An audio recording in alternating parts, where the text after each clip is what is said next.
अगर आपने हमारा चैनल सब्सक्राइब नहीं किया है तो सामने सब्सक्राइब का बटन दिख रहा है, प्लीज सब्सक्राइब करें और उसके साथ ही नोटिफिकेशन बेल आ रहा है, उसे भी क्लिक करें ताकि तुरंत नोटिफिकेशन आ जाए जो वीडियो हम अपलोड करें।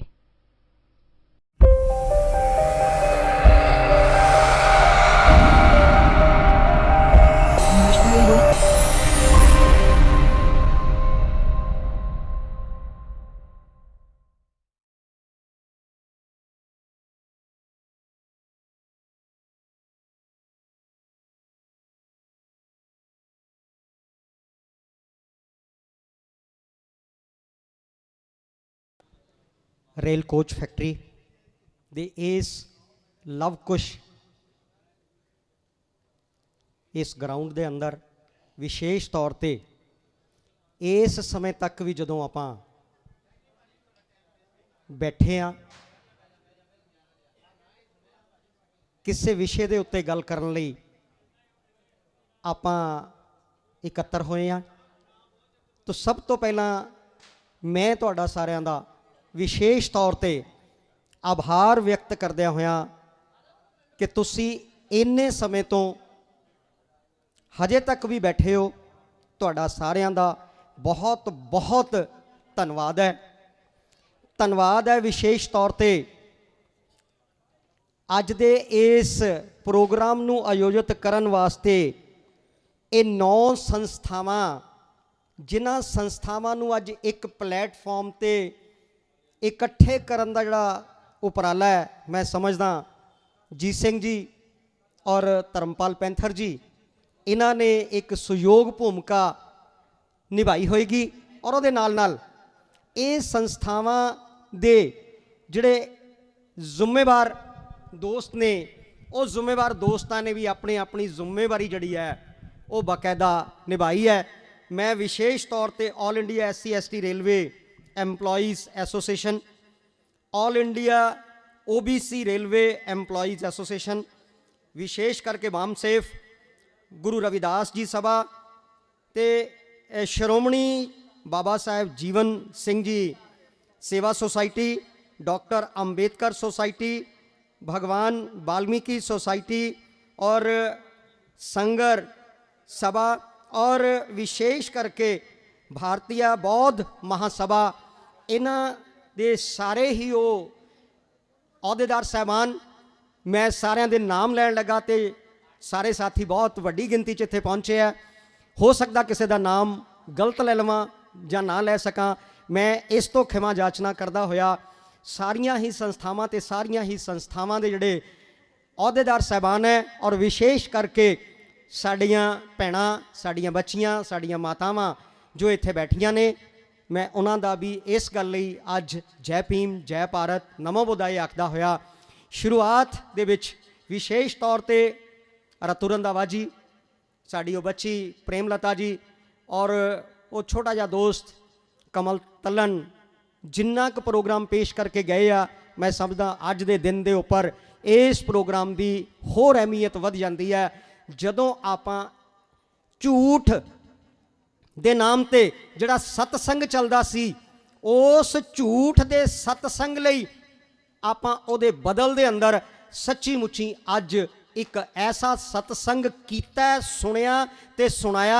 जिले ते तुहानूं सारिआं नूं वधाई दिंदा होया मैं अज दे इस टॉपिक जिहड़ा टॉपिक है अशोक विजय दशमी नूं समर्पित धम्म क्रांति दिवस जिहड़ा 14 अक्तूबर 1956 नूं इस देश दे अंदर जिहड़ियां क्रांतियां ते प्रति क्रांतियां दा दौर शुरू होके तीसरी वड्डी क्रांति जिहड़ी इस देश दे अंदर हुई है वो 14 अक्तूबर 1956 नूं मेरे मानयोग बाबा साहेब डॉक्टर भीम राव अंबेडकर जी द्वारा हुई है।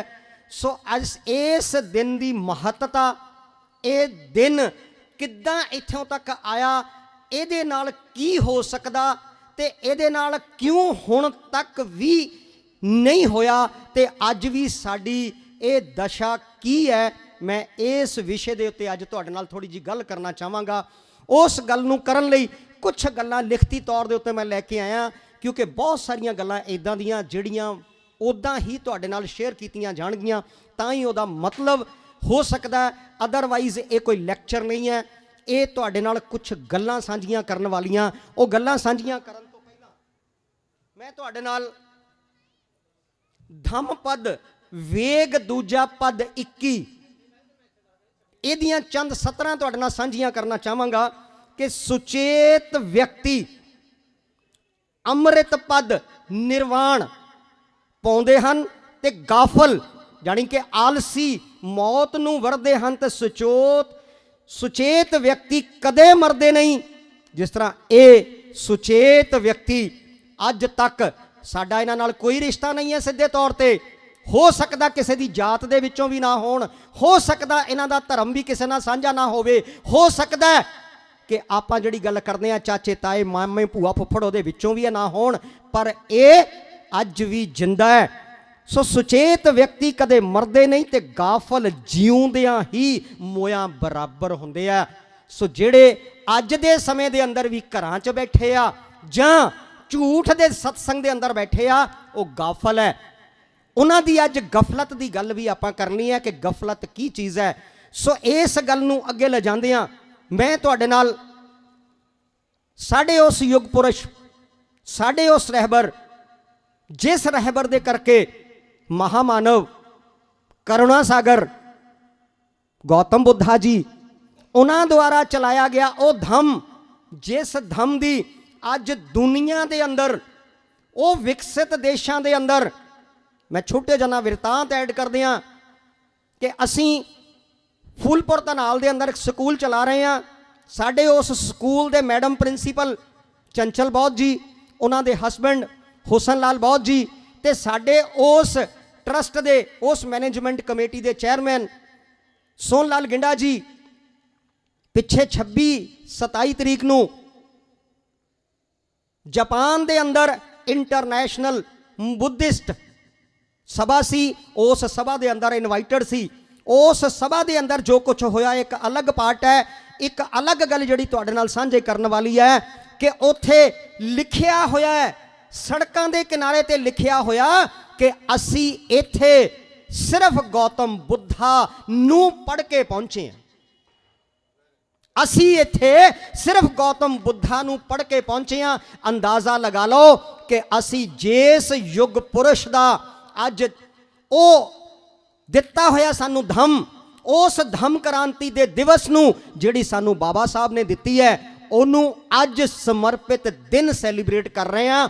ਤੁਸੀਂ ਕਿੰਨੇ ਵੱਡੇ ਇਨਸਾਨ ਹੋ, ਤੁਹਾਡੇ ਅੰਦਰ ਕਿੰਨੀ ਕਾਬਲੀਅਤ ਹੈ ਕਿ ਤੁਸੀਂ ਆਪਣੇ ਰਹਿਬਰਾਂ ਨੂੰ, ਤੁਸੀਂ ਆਪਣੇ ਯੁੱਗ ਪੁਰਸ਼ਾਂ ਨੂੰ, ਤੁਸੀਂ ਆਪਣੇ ਲੀਡਰ ਸਾਹਿਬਾਨ ਨੂੰ, ਉਹਨਾਂ ਦੁਆਰਾ ਕੀਤੇ ਗਏ ਉਹ ਕੰਮਾਂ ਨੂੰ ਯਾਦ ਕਰਦੇ ਹੋਏ ਸਮਾਜ ਦੇ ਅੰਦਰ ਜਿਹੜਾ ਇਤਿਹਾਸ ਹੈ ਉਹਦੇ ਪੰਨੇ ਫਰੋਲ ਕੇ ਆਪਣੇ ਸਾਥੀਆਂ ਨੂੰ, ਆਪਣੇ ਪਰਿਵਾਰਾਂ ਨੂੰ ਤੇ ਆਪਣੇ ਸਮਾਜ ਨੂੰ ਦੱਸ ਰਹੇ ਹੋ।